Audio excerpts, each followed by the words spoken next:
ನಡೆಸ್ತಾ ಇದೆ. ಕಾಂಗ್ರೆಸ್ ಸರ್ಕಾರ ಅಧಿಕಾರಕ್ಕೆ ಬಂದಾಗಲಿಂದನೂ ಕೂಡ ಒಂದಿಲ್ಲ ಒಂದು ಇದೆ.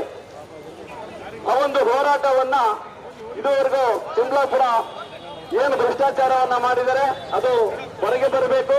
ಅವರಿಗೆ ತಕ್ಷಣ ಒಂದು ಕಾರ್ಯಕ್ರಮಗಳನ್ನ ಯಾವುದೇ ಕಾರಣಕ್ಕೂ ಮಾಡಿಲ್ಲ ಅಂತೇಳಿ ಈ ಸಂದರ್ಭದಲ್ಲಿ ಹೇಳಕ್ ಇಷ್ಟಪಡ್ತೇನೆ. ವಾಲ್ಮೀಕಿ ಹಗರಣ, ಮೊನ್ನೆ ಅಬಕಾರಿ ಸಚಿವರು ಏನು ಅವರ ಇಲಾಖೆಯಲ್ಲಿ ನಡೆದಿರುವಂತಹ ಹಗರಣಗಳ ಬಗ್ಗೆ ನಾವೀಗಾಗಲೇ ನಮ್ಮ ಭ್ರಷ್ಟ ಕಾಂಗ್ರೆಸ್ ಸರ್ಕಾರಕ್ಕೆ ತೊಲಗಲಿ ತೊಲಗಲಿ, ಜೋರ ಕೂಗ್ರಪ್ಪ, ಬೆಂಗಳೂರಿಗೆ ಕೇಳಿ, ತೊಲಗಲಿ ತೊಲಗಲಿ ತೊಲಗಲಿ ತೊಲಗಲಿ. ಎಲ್ಲರೂ ಕೂಡ ಸ್ವಾಗತವನ್ನು ಬಯಸ್ತಾ ನನ್ನ ಸ್ವಾಗತವನ್ನ ಮುಗಿಸ್ತಾ ಇದ್ದೇನೆ. ಭಾರತ್ ಮಾತಾ ಕಿ ಒಂದೇ. ಎಲ್ಲ ಭಾಗಗಳಲ್ಲಿ ಈ ಭ್ರಷ್ಟ ದುಷ್ಟ ಲೂಟಿಕೋರ ರಾಜ್ಯ ಕಾಂಗ್ರೆಸ್ ಸರ್ಕಾರದ ವಿರುದ್ಧ ಒಂದು ಬೃಹತ್ ಪ್ರತಿಭಟನೆ ಆಯೋಜನೆ ಮಾಡಲಾಗಿದೆ. ಲೂಟಿಕೋರನ್ನ ಒಳಗಡೆ ಇಟ್ಕೊಂಡು, ಭ್ರಷ್ಟಾಚಾರಿಗಳನ್ನ ಒಳಗಡೆ ಇಟ್ಕೊಂಡು ನಡ್ಕೋಬೇಕು ಅಂತ ವಿನಂತಿ ಮಾಡ್ತೀನಿ. ಮಾಡಿದ್ರು ಬಟ್ ಮಾರಾಟ ಆಗಿದೆ. ಜೈ ಶ್ರೀರಾಮ್, ಜೈ ಶ್ರೀರಾಮ್. ಆತ್ಮೀಯ ಎಲ್ಲ ಸಜ್ಜನ ನಾಗರಿಕ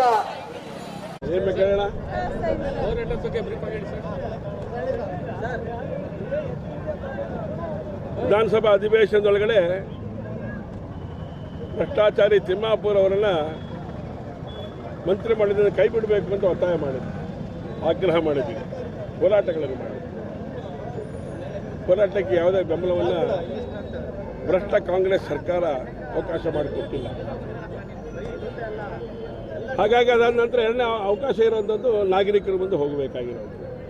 ಆ ಕೆಲಸನ ಭಾರತೀಯ ಜನತಾ ಪಾರ್ಟಿ ಪ್ರಜಾಪ್ರಭುತ್ವ ವ್ಯವಸ್ಥೆ ಒಳಗಡೆ ಹೋರಾಟದಲ್ಲಿ ನಂಬಿಕೆ ಇಟ್ಕೊಂಡಿರುವಂಥ ಪಾರ್ಟಿ ಭಾರತೀಯ ಜನತಾ ಪಾರ್ಟಿ. ಹಾಗಾಗಿ ಹೋರಾಟದ ದಾರಿಯನ್ನು ಇಡೀ ರಾಜ್ಯದ ಜಿಲ್ಲಾ ಕೇಂದ್ರಗಳಲ್ಲಿ ಇವತ್ತು ಪ್ರಾರಂಭ ಮಾಡಿದೆ. ನಮ್ಮ ರಾಜ್ಯದ ಅಧ್ಯಕ್ಷರಾದಂಥ ವಿಜಯೇಂದ್ರ ಅವರು ಇದಕ್ಕೆ ಹೋರಾಟಕ್ಕೆ ಸೂಚನೆಯನ್ನು ಕೊಟ್ಟಿದ್ದಾರೆ. ಆ ಹಿನ್ನೆಲೆಯಲ್ಲಿ ಇವತ್ತು ಹೋರಾಟ ಶಿವಮೊಗ್ಗದಲ್ಲಿ ಆಗಿ ನಡೀತಾ ಇದೆ. ಎಲ್ಲ ಜಿಲ್ಲಾ ಕೇಂದ್ರಗಳಲ್ಲೂ ಕೂಡ ನಡೀತಾ ಇದೆ. ರಾಜ್ಯದ ಜಿಲ್ಲಾ ಕೇಂದ್ರಗಳಲ್ಲಿ ಈ ಹೋರಾಟ ಇಷ್ಟಕ್ಕೆ ನಿಲ್ಲಿಸೋದಿಲ್ಲ. ಇವತ್ತು ಪ್ರಾರಂಭ ಅಷ್ಟೇ. ಇದರ ಅಂತ್ಯವನ್ನು ಬಹಳ ವಿಚಿತ್ರವಾದಂಥ ರೀತಿ ಒಳಗಡೆ ಕಾಂಗ್ರೆಸ್ ನೋಡಬೇಕಾಗತ್ತೆ. ಆ ದಿಕ್ಕಿಗೆ ಹೋರಾಟದ ರೂಪುರೇಷೆಗಳನ್ನು ಮಾಡೋಣ.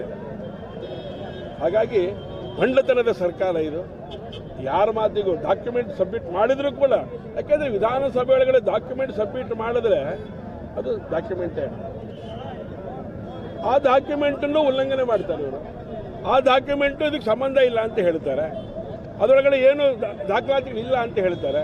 ಹಾಗಾಗಿ ಸಭಾಧ್ಯಕ್ಷರು ಇದ್ರ ಬಗ್ಗೆ ಗಂಭೀರವಾಗಿ ಯೋಚನೆಯನ್ನು ಮಾಡಬೇಕಾಗುತ್ತೆ.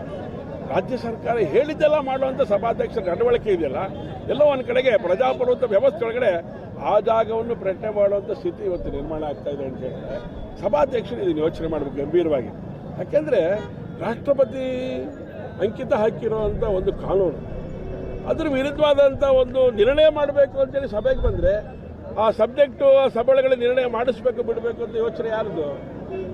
ಸಭಾಧ್ಯಕ್ಷರದು. ಸಭಾಧ್ಯಕ್ಷರು ಒಬ್ಬ ಕಾಂಗ್ರೆಸ್ಸಿನ ಕಾರ್ಯಕರ್ತರಂತ ವರ್ತನೆ ಮಾಡಬಾರ್ದು. ಇದನ್ನು ನಾವು ಬಹಳ ನೋವಿನಿಂದ ಹೇಳ್ತಾ ಇದ್ದಾರೆ ಈ ಮಾತನ್ನು. ಹಾಗೆ ನಡ್ಕೋಬಾರ್ದು ಸಭಾಧ್ಯಕ್ಷರು.